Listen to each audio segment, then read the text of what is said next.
Hello and good morning, everyone. I welcome you all at Verse IS. I hope everyone is doing well.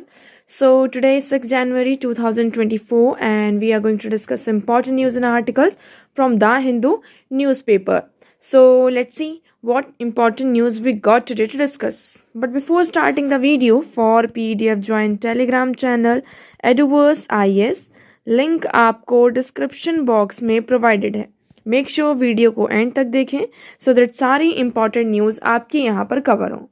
तो चलिए start करते हैं और देखते हैं आज हमें क्या क्या डिस्कस करना है. Now first article, navy thwarts hijacking attempts in Arabian Sea. पहले हम देखते हैं, इसकी बात करते हैं अरेबियन सी की. अरेबियन सी की आप लोकेशन देखिए, आपको थोड़ा ज़्यादा क्लियर होगा. ये है हमारा इंडिया, और इंडिया के साइड में अगर आप इस साइड देखेंगे तो ये आपका बे ऑफ बंगाल आ जाता है, और ये है अरेबियन सी. ओके, सो अरेबियन सी में अभी एक्चुअली हुआ ये है कि जो हमारी इंडियन नेवी थी, उनका जो पेट्रोल एयरक्राफ्ट था, पेट्रोल एयरक्राफ्ट, पेट्रोलिंग का मतलब एक तरीके से होता है जो एक तरीके से जांच पड़ताल करते रहते हैं ना, वहाँ पर सिक्योरिटी का काम करते हैं. तो जो पेट्रोलिंग यहाँ पर एयरक्राफ्ट था, उन्होंने यहाँ पे कुछ फोर्सफुल वार्निंग इश्यूज करी. किसकी? पायरेट्स की, कि हमारे आसपास यहाँ पे पायरेट्स हो सकते हैं. सो इसी के चलते जो marine commander evacuate 21 crew members on a board Lila Norfolk after India navy's patrol aircraft issue a forceful warning. तो यहाँ पर एक फोर्सफुल वार्निंग इशू की गई थी कि यहाँ पर खतरा हो सकता है. इसी के चलते यहाँ पर जितने भी मेंबर्स थे उस बोर्ड में, उनको वहां से इवैक्यूएट कराया गया.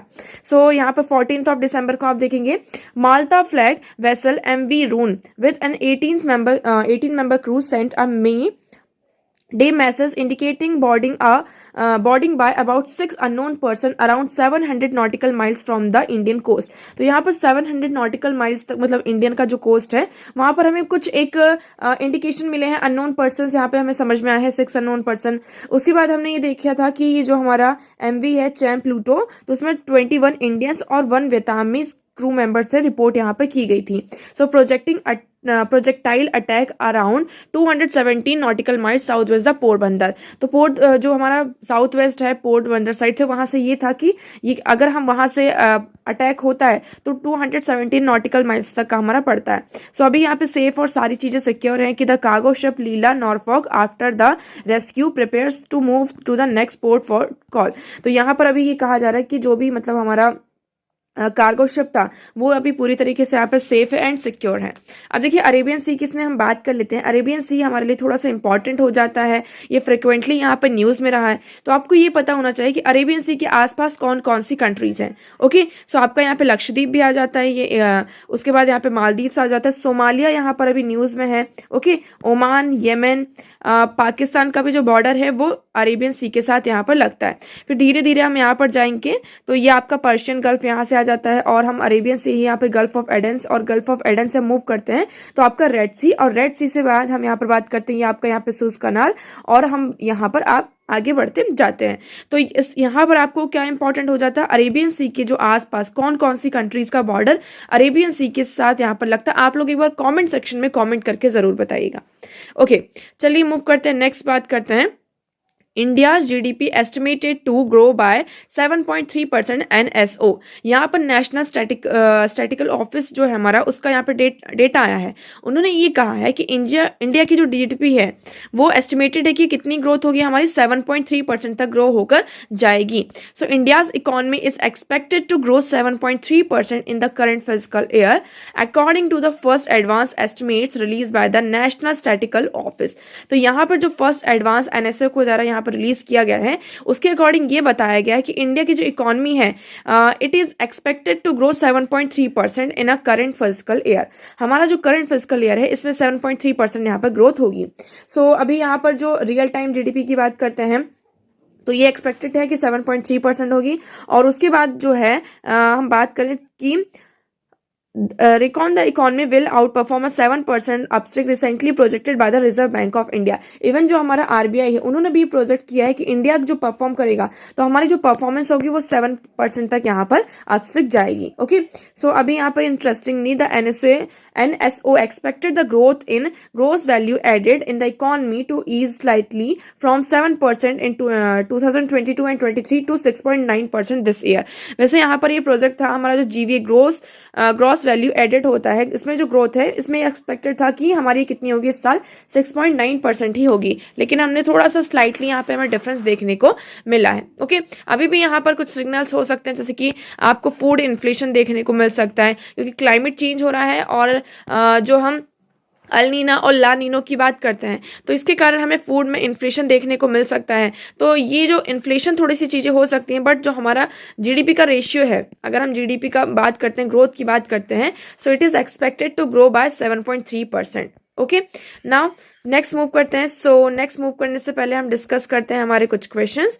तो आज का हमारा पहला क्वेश्चन है, which of these factors are responsible for the land degradation in India? We are talking about land degradation, so we have to tell what are the factors, which are the factors responsible for the land degradation in India. Land degradation में कौन कौन से factors यहाँ पर responsible हैं? आपके पास 4 यहाँ पर ऑप्शन दिए हैं. improper irrigation use in farms, जो हम फार्म्स में improper तरीके से irrigations का यूज करते हैं. नेक्स्ट है मोनोकल्चर क्रॉप. मोनोकल्चर क्रॉप क्या है आपका, कि फॉर एग्जांपल ये आपका लैंड है, ठीक है, हम यहाँ पर सिर्फ एक ही टाइप की जो क्रॉप है उसको ग्रो कर रहे हैं. हर साल हम यहाँ पर एक ही टाइप की जो क्रॉप है उसको ग्रो करते हैं. So can this thing lead for the land degradation? Intensive extraction of ground water, यहाँ पर हम ग्राउंड वाटर का बहुत ज्यादा एक्सट्रैक्शन करते हैं, सो इससे भी क्या लैंड डिग्रेडेशन होता है. Last one is forest fires. Forest fires, due to forest fires क्या आपका land the forest fires is responsible for the land degradation और नॉट? तो इसमें से कितने आपके करेक्ट हैं, कितने इनकरेक्ट, ये आप लोगों को बताना है. आपके पास ऑप्शन क्या क्या है, ओनली 1, ओनली 2, ओनली 3, ऑल 4. तो कॉमेंट सेक्शन में कॉमेंट करके आप लोग इस क्वेश्चन का आंसर यहाँ पर करेंगे. ओके, आप लोग वीडियो को पॉज करें, एक बार क्वेश्चन को यहाँ पे फिर से रीड करें एंड इस क्वेश्चन का आंसर आप लोग कमेंट सेक्शन में करेंगे. नेक्स्ट मूव करते हैं. So next article is consider the following statements with reference to Namdapha national park. हम किस नेशनल पार्क की बात कर रहे हैं? नामदफा नेशनल पार्क की. कुछ दिनों पहले ही ये न्यूज में था, दैट इज वाई आपके सामने ये क्वेश्चन आया. It is a large protected area in Assam of north east India. क्या आपका नामदफा नेशनल पार्क कहाँ पर है? आसाम में है. एक तरीके से इसमें लोकेशन दी गई है कि क्या ये आसाम में है या फिर किसी दूसरे स्टेट में है. Second one is it harbours extensive dipterocarp forest. तो क्या ये बहुत ही हार्बर्स एक्सटेंसिव फॉरेस्ट है आपका? Namdapha flying squirrel is endemic to the park and critically endangered. अब देखिए ये आपका आपको यहाँ पे आपके माइंड में आ रहा होगा कि नामदफा नेशनल पार्क न्यूज में कब था. तो हमने कुछ दिनों पहले यहाँ पे एक फ्लाइंग स्क्विरल के बारे में पढ़ा था. अगर आपको याद हो तो हमने फ्लाइंग स्क्वेरल के बारे में यहाँ पर पढ़ा था कि ये जो स्क्वेरल है मेनली कहाँ पाई जाती है? नामदफा नेशनल पार्क में पाई जाती है. इसलिए आपके सामने ये क्वेश्चन आया हुआ है. ये करंट अफेयर का क्वेश्चन है आपका. So the Namdapha flying squirrel is endemic to the park and critically endangered. इसमें ये कहा जा रहा है कि जो नामदफा फ्लाइंग स्क्वेरल है वो एंडेमिक है, सिर्फ इसी पार्क में पाई जाती है और क्रिटिकली इंडेंजर्ड है. इसमें से कितने आपके स्टेटमेंट करेक्ट हैं, कितने इनकरेक्ट हैं, या आप लोगों को कमेंट सेक्शन में कमेंट करके बताना है. ऑप्शंस बहुत ही केयरफुली आप यहाँ पर देखिएगा. अब ऑप्शंस का पैटर्न यहाँ पर चेंज हो चुका है. ओके, पहले क्या था हमारे पास? ऐसा आता था कि 1 2 3, 1 and 2 या फिर 1 and 3. तो इससे हम क्या करते थे? एलिमिनेशन मेथड का यूज करके क्वेश्चन सॉल्व कर लेते. बट आपके पास आपको यहाँ पर तीनों जो भी आपकी स्टेटमेंट्स दी गई हैं, तीनों के बारे में जब तक कंफर्म इंफॉर्मेशन नहीं होगी आप क्वेश्चंस को सॉल्व नहीं कर पाएंगे. ओके, सो दोनों क्वेश्चंस के आंसर आपको कमेंट सेक्शन में करना है. वीडियो के एंड में आपको दोनों क्वेश्चंस के आंसर दिए जाएंगे. सो मेक श्योर वीडियो को एंड तक जरूर देखें. चलिए मूव करते हैं, नेक्स्ट बात करते हैं. सो आज का हमारा नेक्स्ट आर्टिकल है discovery of palaeolithic tools aids to understanding of human settlements. अब अभी एक्चुअली हुआ ये है कि हम बात करते हैं किसकी? तमिलनाडु की और तेलंगाना की. तेलंगाना में भी कुछ दिनों पहले यहाँ पे बारिश हुई थी और फ्लड आया था. इन जुलाई 2023 की बात करते हैं. यहाँ पे बहुत ही ज्यादा हमने देखा था कि तेलंगाना में फ्लड आया था. इसी फ्लड में हमने कुछ लार्ज स्केल का डिस्ट्रक्शन भी हमें देखने को मिलता है और वहीं पर हमें बहुत सारी कुछ चीजें भी मिलती हैं.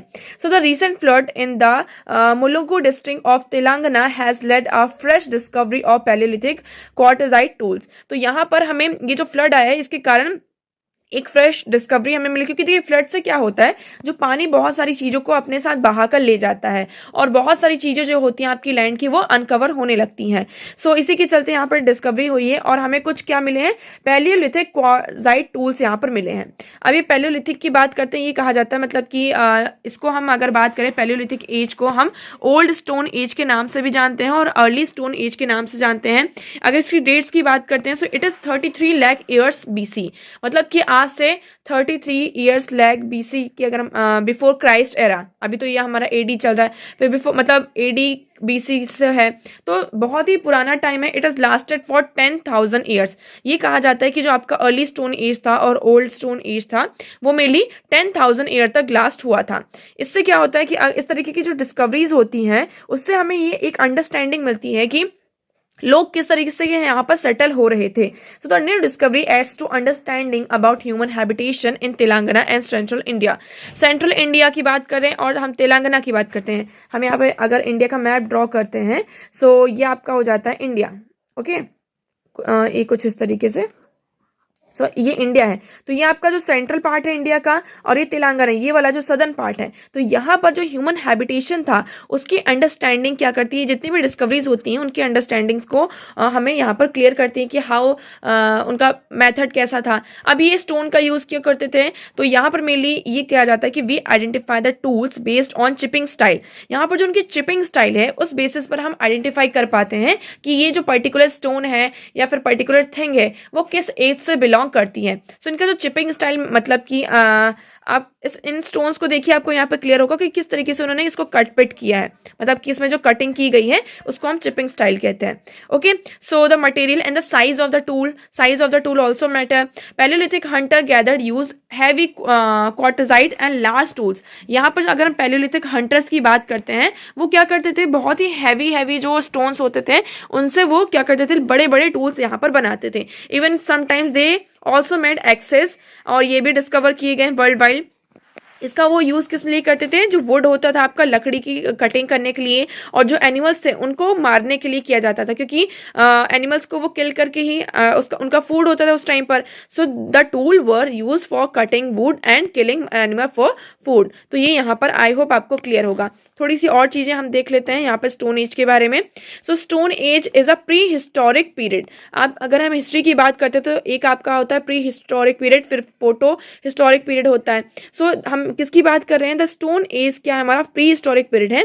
That is the period before the development of the script. Pre historic period में क्या होता है, जब हमारे स्क्रिप्ट्स वगैरह है ना, जो भी हमारे आर्कोलॉजिकल एक्सकवेशन से अगर हम बात करते हैं तो इस पीरियड की जो हमें इंफॉर्मेशन है वो स्क्रिप्ट से नहीं मिलती। अभी जैसे कि हम जब हमारा ब्रिटिश इंडिया था तो हमें वहाँ पर पता है, आपके पास बहुत सारे डॉक्यूमेंट्स हैं, स्क्रिप्ट्स यहाँ पर दिए जाते हैं। जब हमारे राजा महाराजा का हम मेडिवल इंडिया की बात करते हैं है ना, तो उसमें हमारे पास स्क्रिप्ट्स रहती थी कि कहीं ना कहीं पर जैसे कि जो केव्स होते थे वहाँ पर स्क्रिप्ट लिखी रहती थी, वहाँ पर हमें पेंटिंग्स मिली, तो उसके थ्रू हम क्या करते थे, पता लगाते थे। लेकिन अगर हम प्री हिस्टोरिक पीरियड की बात करते हैं तो यहाँ पर ये पीरियड ऐसा है कि हमें कोई भी स्क्रिप्ट्स नहीं मिली हैं। जो भी उनके टूल्स हैं उन टूल्स का हम मतलब कि अच्छे से इन्वेस्टिगेशन करके क्या पता लगाते हैं, उनके बारे में इंफॉर्मेशन को कलेक्ट करते हैं। सो रॉबर्ट ब्रूस फूटे is a archaeologist who discover the first Palaeolithic tool in India. तो यहाँ पर रॉबर्ट ब्रूस जो थे वो फर्स्ट हम कह सकते हैं आर्कोलॉजिस्ट थी जिन्होंने फर्स्ट पैलियोलिथिक टूल्स इंडिया में उन्होंने क्या किया था, डिस्कवर किया था। Okay, so on the basis of geological age the type and technology of stone tool. अब यहाँ पे जो प्री हिस्ट्री हम स्टोन एज की बात करते हैं ये भी आपका 3 पार्ट्स में डिवाइड है। ओके, सो पहला क्या है आपका पैलियोलिथिक एज जिसको हम ओल्ड स्टोन एज भी कहते हैं। सेकंड है आपका मेसोलिथिक एज जिसको हम लेट स्टोन एज कहते हैं, और देन इज नियोलिथिक एज, तो इसमें हम न्यू स्टोन एज भी इसको हम कहा जाता है। पैलियोलिथिक की बात करते हैं, so palaeolithic age in India is divided into 3 phases. अब ये जो पैलियोलिथिक है अभी हमने मेनली इसको 3 पार्ट्स में डिवाइड किया, अभी पैलियोलिथिक भी फर्दर 3 पार्ट्स में क्या होता है, 3 फेसेस में यहाँ पर डिवाइड होता है। ओके, मतलब कि यहाँ पर हम 3 फेसेस में क्यों डिवाइड कर रहे हैं कि उनका नेचर हमने देखा कि जो स्टोन टूल्स थे वो अलग अलग तरीके से हमें मिले, तो उस बेसिस पर हमने भी जो पैलियोलिथिक एज था उसको 3 पार्ट्स में डिफरेंट तरीके से डिवाइड कर दिया। First phase is called early और लोअर पैलियोलिथिक, है ना, जिसमें हमने अभी बात करी अर्ली एज की। Second middle Palaeolithic and the third upper Palaeolithic, यहाँ पर 3 पार्ट में इसको हमने डिवाइड किया है। अगर हम कुछ कैरेक्टरिस्टिक्स की बात करते हैं, its characteristics feature is the use of hand axe. ये हैंड एक्स का यूज करते थे। Cleaver and choppers, flakes and principal tool are variety of blades, pointers, borers and scrapers made of flakes. तो यहाँ पर मेनली ये क्या करते थे, स्टोन का यूज करते थे। आप यहाँ पर ये मटेरियल देख सकते हैं, और ये इनकी जो ये स्टोन्स रहते थे ना, ये पॉइंटेड रहते थे, है ना, इस तरीके से पॉइंटेड रहते थे मेनली। और कुछ का साइज बड़ा होता था, कुछ का साइज यहाँ पर थोड़ा छोटा होता था। और इस तरीके के ये कुछ फीचर्स हैं इनके, जिस बेसिस पर हम यहाँ पर क्या करते हैं, इन्फॉर्मेशन को गैदर करते हैं और पता लगाते हैं कि किस एज से बिलोंग करता है। सो आई होप आपको ये पूरा यहाँ पर आर्टिकल क्लियर होगा। चलिए आगे बढ़ते हैं, नाउ नेक्स्ट मूव करते हैं। देखिए आज हमारे पास लिमिटेड आर्टिकल हैं और लिमिटेड न्यूज़ हैं। इवन आप नेक्स्ट पेज पर जाकर देखेंगे, ऐसा कुछ भी इंपॉर्टेंट नहीं है जो हमारे एग्जाम के लिए इंपॉर्टेंट हो। ओके, सो यहाँ पर हमारे पास ये 2 आर्टिकल आपके लिए इंपॉर्टेंट हो जाते हैं। सबसे पहले हम बात करते हैं किसकी, ड्रग वॉर की। This is very important article, इसको आप साइंस एंड टेक्नोलॉजी से यहाँ पर लिंक कर सकते हैं। So anti microbial resistance is a health issue that will negate advance in medicine. यहाँ पर जो हम एंटी माइक्रोबियल रेजिस्टेंस की बात कर रहे हैं, ये अभी आज के टाइम पे हमारा सबसे बड़ा इशू बनता जा रहा है। अब ये एंटी माइक्रोबियल रेजिस्टेंस क्या होता है, इसके बारे में हम थोड़ी सी इसकी स्टोरी समझते हैं, है ना। यहाँ पर हम समझते हैं इसकी स्टोरी एंटी माइक्रोबियल रेजिस्टेंस की। What is this anti microbial resistance? तो देखिए, ये यहाँ पर एक पर्सन है, इसको क्या हो गया, कोई बीमारी हो गई, ये यहाँ पर भी सिक है। ओके, ये डॉक्टर के पास गया, उसने डॉक्टर से बोला डॉक्टर मुझे यहाँ पर दवाई दे दीजिए। मतलब डॉक्टर ने यहाँ पे पूरा प्रिस्क्राइब किया, इसको देखा कि ये पर्सन बीमार है, तो डॉक्टर ने इसको क्या की, मेडिसिन दी। उस मेडिसिन में डॉक्टर ने ये सोचा कि इसकी जो बीमारी है वो और ज़्यादा ना बढ़े, तो कुछ मेडिसिन यहाँ पर प्रिस्क्राइब की और उसके साथ साथ कुछ एंटीबायोटिक्स भी यहाँ पर दे दी।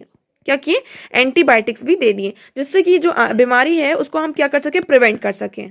मेनली हम उसे प्रिवेंट कर सके, आगे वो फर्दर ना बढ़ पाए। फॉर एग्जांपल आपको फीवर था, आप फीवर के लिए गए, उन्होंने यहाँ पे कुछ आपको मेडिसिन दी और उसके साथ साथ प्लस में एंटीबायोटिक्स भी दे दिया। आपने यहाँ पर क्या किया, ये पूरा जो कोर्स था वो 3 दिन का था, लेकिन आपने क्या किया, एक दिन यहाँ पे मेडिसिन ली, एक दिन एंटीबायोटिक्स लिया, और उसके बाद आपको यहाँ पर अच्छा फील हुआ और आपने दवाइयाँ लेना बंद कर दी। आपने इस कोर्स को कंप्लीट किया, नहीं किया। समटाइम्स क्या होता है, हम इवन डॉक्टर के पास भी नहीं जाते, हम एक केमिस्ट के पास यहाँ पर चले जाते हैं और उस केमिस्ट से यहाँ पर बोलते हैं कि मुझे फीवर है, आप कुछ कोई भी यहाँ पे दवाई प्रेफर कर दीजिए। तो केमिस्ट भी यहाँ पे क्या करते हैं, जो कुछ मेडिसिन होती है उसको प्रिस्क्राइब कर देते हैं और साथ में जो एंटीबायोटिक्स है वो भी यहाँ पर दे देते हैं।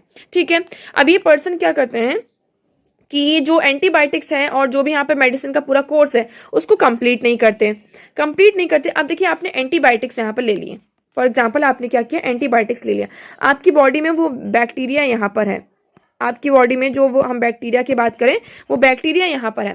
अब आपने एक दिन एंटीबायोटिक लिया तो उसका असर हुआ, वो पूरी तरीके से खत्म हुआ, लेकिन आपने उस कोर्स को हमने क्या किया, कंप्लीट नहीं किया। अब आपकी बॉडी में जो वो एक बैक्टीरिया था, अब उसको समझ में आ गया कि ये पूरा कोर्स तो कंप्लीट कर ही नहीं रहा। धीरे धीरे वो क्या करता है, अपने आप को इवॉल्व करने लगता है। एक ही दिन का है, वो पूरी तरीके से खत्म नहीं हुआ बैक्टीरिया, तो वो अपने आप को धीरे धीरे क्या करने लगता है, उसमें जेनेटिक चेंजेस होने लगते हैं और वो अपने आप को इवॉल्व करने लगता है। अब फॉर एग्जाम्पल आप फिर से यहाँ पर बीमार हुए, है ना, आपको यहाँ पर क्या हुआ, फिर से आपकी तबीयत खराब हो गई और आप यहाँ पर बीमार हो गए। अब आप यहाँ पे डॉक्टर के पास जाते हैं, डॉक्टर ने फिर से एंटीबायोटिक्स दिया, लेकिन अब आपके अंदर वो जो बैक्टीरिया है उसने अपने आप को क्या कर लिया, इवॉल्व कर लिया, उसमें चेंज कर लिया कि अगर यहाँ पर अब ये चीज़ आती है तो मुझे इसका असर नहीं होगा। अब आपने फिर से वहाँ पर मेडिसिन ली, दवाइयाँ ली, लेकिन आपको उसका कुछ असर ही नहीं हो रहा है। मतलब इसका मतलब क्या हुआ, उस बैक्टीरिया ने एक रेजिस्टेंस क्रिएट कर लिया, उसने अपने आप को इवॉल्व कर लिया कि अगर अब ये वाली यहाँ पर मेडिसिन आएगी तो इसका मेरी बॉडी पर क्या होगा, कोई भी असर नहीं होगा। So that is called anti microbial resistance, जिसे हम AMR भी कहते हैं। ये क्या है आपका, AMR।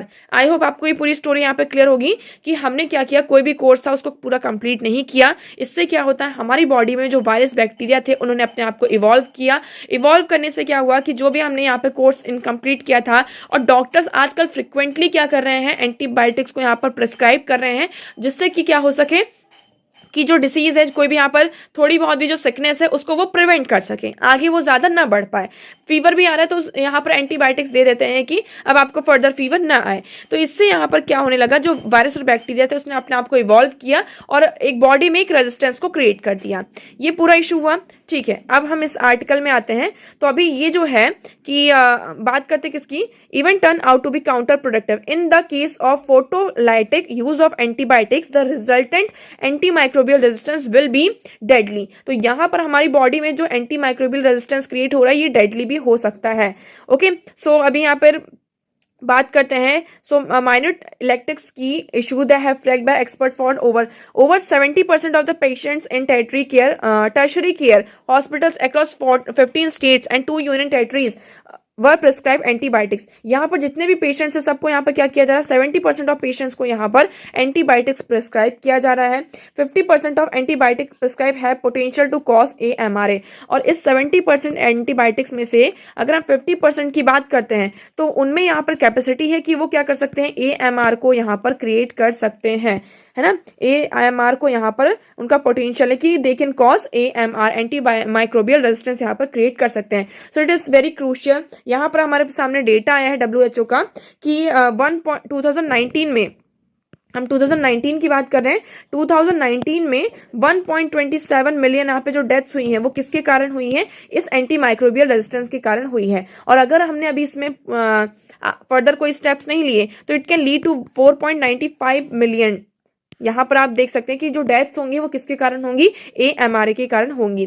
So infectious disease specialist critical care experts for having a long been waving a red flag over AMR। तो यहाँ पर जो हमारे इन्फेक्शियस डिसीज स्पेशलिस्ट हैं और क्रिटिकल केयर एक्सपर्ट्स हैं वो बहुत दिनों से इसके बारे में रेड फ्लैग दिखा रहे हैं कि जो आपका AMR है वो बहुत ही ज्यादा क्रिएट हो रहा है, आपका कॉज हो रहा है। तो इसको हमें कर्ब करना होगा। जो भी यहाँ पर ड्रग्स हैं मेनली जो एनिमल्स और प्लांट्स के लिए यूज किया जाता है, तो हमें यहाँ पर अब देखना होगा, हमारी क्रिटिकल थिंकिंग चाहिए। अब हमारे लिए क्या बन चुका है कि जो ड्रग कैंडिडेट्स हैं हमें यहाँ पर न्यू ड्रग्स को डेवलप करना होगा जिससे कि ये जो एंटी माइक्रोबियल रेजिस्टेंस यहाँ पर प्रमोट हुआ है, सामने हमारे आ रहा है, उसको हम प्रिवेंट कर सके। Okay, so I hope this one is clear to you. Now next move करते हैं। Next article is the need to examine the examination centre. अब देखिए इस आर्टिकल में बहुत ज्यादा कुछ भी नहीं है। यहाँ पर ये कहा जा रहा है कि जो हमारा एग्जामिनेशन सिस्टम है उसको एग्जामिन करने की जरूरत है। अब हम हमारे एग्जामिनेशन सिस्टम की बात करते हैं। इसमें मेनली क्या होता है कि आपका एक सिस्टम है, स्कूल्स की बात करते हैं या फिर यूनिवर्सिटीज की बात करते हैं, आपको यहाँ पर सिलेबस करवा दिया जाता है। ये आपका साइंस का है, मैथ्स हुआ आपका, यहाँ पर इंग्लिश हुआ, हिंदी हुआ, सोशल साइंस हुआ, जितने भी आपके सब्जेक्ट्स हैं। हमने क्या किया, उसमें बच्चों को क्वेश्चन आंसर लिखवा दिए। अब बच्चों से कहा कि आप ये क्वेश्चन आंसर यहाँ पर लर्न कर लीजिए। बच्चों ने लर्न कर लिया। आपके एग्जाम में ये क्वेश्चन आएंगे, ऐसे ऐसे क्वेश्चन आएंगे। हमने उनको एक पैटर्न बता दिया कि इस चैप्टर से इतने क्वेश्चन आएंगे, इस चैप्टर से इतने क्वेश्चन चांसेस से आने के लिए, this is important for you, this topic is important for you. तो हम यहाँ पर आपका एक रट्टाफिकेशन चलता है। तो हमने भी वही किया कि एक मतलब कि हमारे एग्जाम में हमारा पूरा क्या चलता है, पूरा रट्टाफिकेशन चलता है। तो इस आर्टिकल में यही कहा जा रहा है कि जो हमारा एग्जामिनेशन सिस्टम है अगर हम उसको भी एग्जामिन करते हैं तो वो बहुत ही ज्यादा उसमें हमें इंप्रूवमेंट की जरूरत है। So every examination season the media report scandal the engulf some universities और even school boards the credibility of the examination system is linked to the standard of certificates that the examination school board issue. तो यहाँ पर जो examination school board है and examination centres हैं वो जो हम किसी भी एग्जामिनेशन सिस्टम की जो क्रेडिबिलिटी है, उसका जो स्टैंडर्ड है, वो जो इशू यहाँ सर्टिफिकेट इशू करते हैं उस बेसिस पर हम यहाँ पर उसकी क्रेडिबिलिटी को लिंक करते हैं। But teaching and learning should prepare our student to face any type of examination. But यहाँ पर हमें याद रखना चाहिए कि हमारी जो टीचिंग है, जो हम पढ़ा रहे हैं, और लर्निंग इस तरीके से होनी चाहिए कि स्टूडेंट के सामने अगर कोई भी बच्चा है, स्टूडेंट है, वो कोई भी यहाँ पर किसी भी टाइप का एग्जाम आ जाता है तो वो उसको क्या कर सके, फेस कर सके। अब देखिए हम अपने स्कूल की बात करते हैं। हमारे स्कूल में आज हम फिर से यही सोशल साइंस पढ़ रहे हैं, जो भी यहाँ पर आर्ट्स के स्टूडेंट्स होंगे, है ना। तो हम सारी चीज़ें जो हम स्कूल में ऑलरेडी पढ़ चुके हैं, हम जो यूपीएससी की यहाँ पर प्रिपरेशन करते हैं तो उसमें हमसे कहा जाता है कि 6 से लेकर 12 तक आपको एनसीईआरटी यहाँ पर पढ़नी है। क्यों? क्योंकि जब तक आपका बेस यहाँ पर क्लियर नहीं होगा तब तक यहाँ पर आगे फर्दर नहीं आगे बढ़ सकते हैं। लेकिन हमने स्कूल में सिर्फ क्या किया था, एनसीईआरटी तो हमने पढ़ी, एनसीईआरटीज तो हमने पढ़ी, हमने सोशल साइंस भी पढ़ा है, साइंस भी पढ़ा है, मैथ्स भी पढ़ा है, सारे सब्जेक्ट्स यहाँ पर पढ़े हैं। बट क्या आज हमारे सामने कोई अगर मैथ्स का क्वेश्चन आ जाता है या फिर कोई भी हम यूपीएससी की बात छोड़िए, हम किसी छोटे एग्जाम की बात करते हैं, तो क्या हम उस क्वेश्चन को वहाँ पे सॉल्व कर पाते हैं, है ना। क्या हमारी क्रिटिकल थिंकिंग ऐसी है, क्या हम उस एग्जामिनेशन को फेस कर पाते हैं। तो इस आर्टिकल में यही डिस्कस किया गया है कि टीचिंग और learning should prepare a student to face any kind of any type of examination, है ना। लेकिन हम यहाँ पर क्या करते हैं, सिर्फ हमारे स्टूडेंट्स को एक रोट मेमोरी के लिए यहाँ पर प्रिपेयर करते हैं कि आपको सिर्फ ये मेमोराइज करना है, आपकी एग्जाम में ये सारी चीजें आएंगी और इस तरीके से आपका क्या होगा, आप फर्दर यहाँ पे पास होते जाएंगे। और यहाँ पर जो आपका हाई मार्क्स है, परसेंटेज है, उस पर भी ज्यादा फोकस किया जाता है। अब यहाँ पे हमें एक डिसेंट्रलाइज सिस्टम की जरूरत है कि अगर हम बात करते हैं, so more than 1100 universities and 5000 affiliated यहाँ पे कॉलेजेस हैं, 700 यहाँ पे ऑटोनॉमस कॉलेजेस हैं, जिसमें यहाँ पे 40.15 मिलियन स्टूडेंट्स आपके इनरोल्ड हैं। स्कूल्स की बात करते हैं तो इवन इन स्कूल आपके 60 से ज्यादा यहाँ पे स्कूल बोर्ड्स हैं सेकेंडरी और हायर एजुकेशन लेवल पर। तो यहाँ पर क्या है, सिक्रेसी एंड जो स्टैंडर्डाइजेशन है, ये इस पर हमें फोकस करना चाहिए। जो हमारे एग्जामिनेशन बोर्ड्स हैं उनमें गुड का मतलब एक अच्छे का सिक्रेसी का हॉलमार्क यहाँ पर होना चाहिए। सेकेंड यहाँ पे असेसमेंट क्वालिटी की बात करते हैं कि आपका जो एग्जामिनेशन एग्जाम्स होते हैं उसका असेसमेंट कैसे होता है। तो ये गुड असेसमेंट भी हमारे लिए बहुत ज़्यादा इंपॉर्टेंट हो जाना चाहिए, क्योंकि हम किस तरीके से यहाँ पे आपका करिकुलम डिज़ाइन हुआ है, यहाँ पे एग्जामिनेशन जो सिस्टम है, आपका जो रेगुलेटरी बोर्ड है, वहाँ पर हमने कैसे पेपर्स को डिज़ाइन किया है और उसके बाद हम उसको कैसे असेस कर रहे हैं। So that is very important for us. Okay, so another important problem for assessment is the secrecy involve in the whole examination. तो इस आर्टिकल में यही है कि हमें क्या करना होगा जी, मेनली यहाँ पे क्या होता है, कई बार हमारा जो असेसमेंट है उसमें टेक्नोलॉजी का यूज करना चाहिए, जिससे कि हमारी जो क्रेडिबिलिटी है उसको हम इनहेंस कर सकें। ऑल सॉर्ट ऑफ नेग्लिजेंस, जितने भी यहाँ पे फ्रॉड होते हैं एकेडमिक्स इन एडिक्वेसी में, जितने भी यहाँ पे क्वालिटी इश्यूज हैं, उस पर हमें कोडिफाई करना होगा और करेक्टिव मेजर्स यहाँ पर लेने होंगे। ट्रांसपेरेंसी को यहाँ पर हमारा जो इवेल्यूशन प्रोसेस है उसमें ट्रांसपेरेंसी लानी होगी। So we can expect university degree and school board certificates to reflect the learning achievements of students.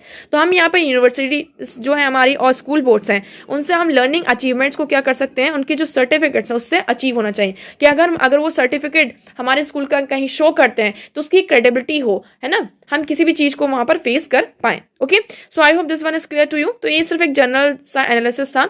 Next हम मूव करते हैं। सो आपके पास यहाँ पे एक छोटी सी न्यूज आ जाती है, cabinet gives note to Prithvi programme. अभी आपका पृथ्वी प्रोग्राम क्या है इसके बारे में थोड़ा सा पता होना चाहिए। इसको यहाँ पे अप्रूवल मिला है। इस प्रोग्राम की बात करते हैं, ये आपका the programme these programmes to improve the increase the long term observation of atmosphere.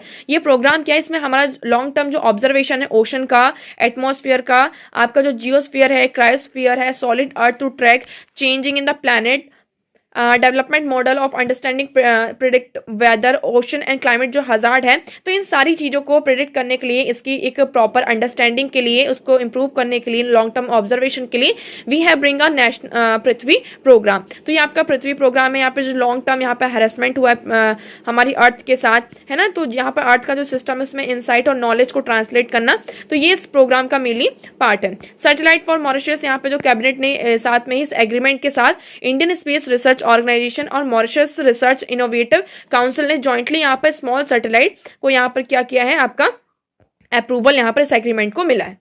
सो अब यहाँ पर ये सारी चीजें खत्म होती है। अब हम डिस्कस कर लेते हैं हमारा question.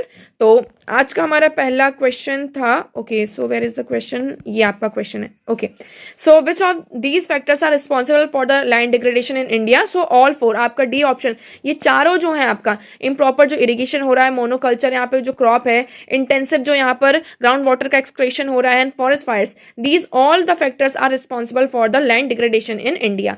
So option D is your correct answer. Second question की बात करते हैं, आपका जो फर्स्ट स्टेटमेंट है वो इनकरेक्ट हो जाता है, because Namdapha national park is in Andhra Pradesh, not in Assam. And second and third statement is correct. So only two, option B is your correct answer. आप यहाँ पे मैप में देख सकते हैं, अरुणाचल प्रदेश में आपका ये नामदफा नेशनल पार्क देखने को मिलता है। ओके, सो आई होप आपको सारी चीजें यहाँ पर क्लियर होंगी। इफ यू अगर आपको स्टिल कोई डाउट लगता है तो आप कमेंट सेक्शन में कमेंट करके पूछ सकते हैं। आज का वीडियो कैसा लगा एक बार कमेंट सेक्शन में जरूर बताइएगा। अगर वीडियो पसंद आया हो तो आप वीडियो को लाइक करना, चैनल को सब्सक्राइब एंड शेयर करना ना भूलें। So that's for all today. Thank you so much for discussion.